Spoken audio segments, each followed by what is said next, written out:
Assalamualaikum warahmatullahi wabarakatuh. Perkenalkan, nama saya Rasyika Kiasasti. Di sini saya akan mengerjakan ujian praktek pelajaran ISMOBA. Saya kelas 11 RPL. Jadi di sini ikutin terus aja ya. Dadah. Assalamualaikum warahmatullahi wabarakatuh. Puji dan syukur kita panjatkan kepada Allah Subhanahu wa Ta'ala yang telah memberikan beribu-ribu nikmat. Tidak lupa sholawat dan salam tercurahkan kepada Nabi Muhammad SAW beserta sahabatnya. Izinkan saya di sini untuk membacakan atau menceritakan kisah perjalanan tauhid Nabi Ibrahim dalam perspektif Al-Quran. Kisah perjalanan hidup Nabi Ibrahim sangat menarik untuk dipelajari. Kisah ini bercerita tentang seorang anak yang dilahirkan di tengah-tengah keluarga dan masyarakat yang penuh dengan kemusyrikan. Tetapi Nabi Ibrahim terpelihara dari perbuatan syirik tersebut karena Allah Subhanahu wa Ta'ala telah menjaganya dari perbuatan syirik yang dilakukan oleh keluarga dan kaumnya. Allah Subhanahu wa Ta'ala menghendaki supaya Nabi Ibrahim menjadi seorang nabi dan rasul kelak di kemudian hari yang akan menyampaikan risalahnya kepada manusia yang buta dalam soal ketuhanan. Apalagi di zaman itu telah hidup seorang raja yang sangat zalim yang bernama Namrud.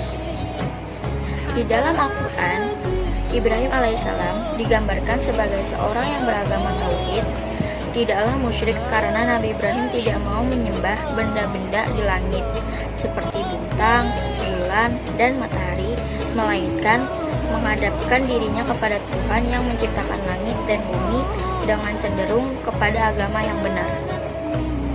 Selain itu, Nabi Ibrahim juga digambarkan sebagai seorang berserah diri sepenuhnya kepada Allah Subhanahu wa Ta'ala, sehingga beliau selalu mematuhi segala perintah Allah Subhanahu wa Ta'ala, walaupun harus mengorbankan perasaan sendiri.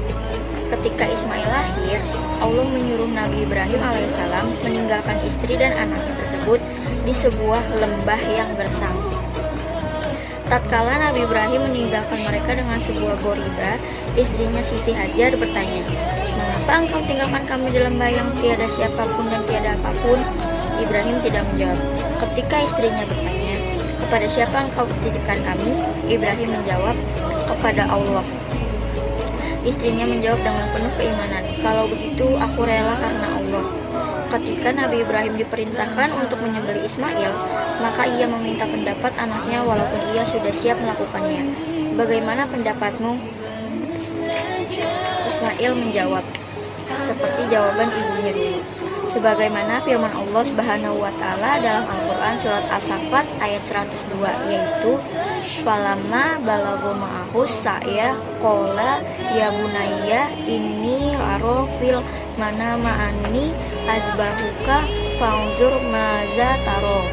Qala ya abatif al ma tu'mar satajiduni insyaallahu minas shabirin, yang artinya, maka ketika anak itu sampai pada umur sanggup berusaha bersamanya, Ibrahim berkata, "Wahai anakku, sesungguhnya aku bermimpi bahwa aku menyembelihmu, maka pikirkanlah bagaimana pendapatmu."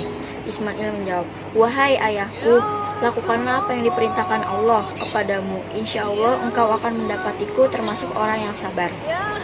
Hikmah yang dapat diambil dari kisah ini adalah bahwa Nabi Ibrahim alaihissalam telah Allah Subhanahu wa Ta'ala jadikan sebagai khalil atau kesayangan.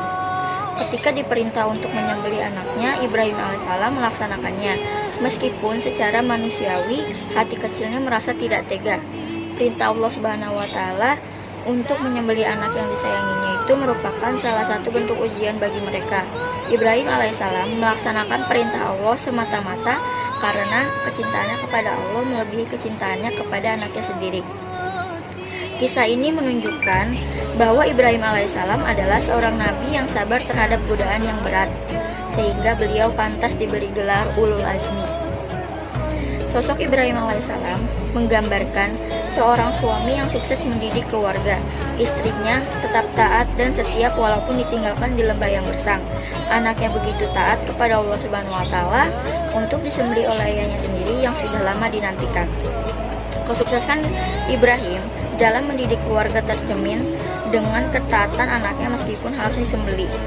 Tidak sempat keluar sepatah kata apapun dari mulut Ismail atas penolakan terhadap perintah Allah tersebut. Bahkan, kelebihan Ibrahim dalam mendidik generasi terbukti dengan suksesnya mendidik anak dalam beragama sampai bersama-sama membangun Ka'bah dan Masjidil Haram yang merupakan tempat ibadah tertua. Tujuan penelitian ini adalah untuk menelusuri lebih jauh tentang perjalanan hidup Nabi Ibrahim karena beliau merupakan salah satu nabi yang sejarah kehidupannya banyak diceritakan dalam Al-Quran. Pada kenyataannya, tauhid tidak dijadikan sebagai pandangan hidup. Padahal tauhid tersebut merupakan inti ajaran semua para nabi. Jadi, sehingga dalam hal ini kita memandang bahwa kisah perjalanan hidup Nabi Ibrahim alaihissalam penting untuk dikaji lebih jauh lagi, terutama dalam aspek tauhidnya. Mungkin sampai di sini saja saya menceritakan kisah tauhidnya Ibrahim. Mudah-mudahan bermanfaat. Terima kasih atas segala perhatiannya. Kurang lebihnya mohon maaf. Wassalamualaikum warahmatullahi wabarakatuh.